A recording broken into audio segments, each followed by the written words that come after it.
All right, everyone.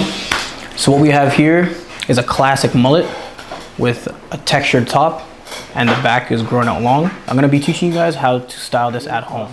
As you can see, his hair is naturally and styled purposely to be textured. So a product that's perfect for this hairstyle would be sea salt spray. Here I've got Slick Gorilla sea salt spray. I'm just going to be applying quite a bit into the hair.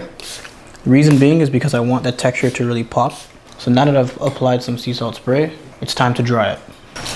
So the tool to use to dry the hair would be your blow dryer with the diffuser attachment. I'm going to have my blow dryer at 2 heat and 2 speed. So if you notice, while I've dried the hair, I'm parting his hair so that the hair gets distributed evenly into his roots.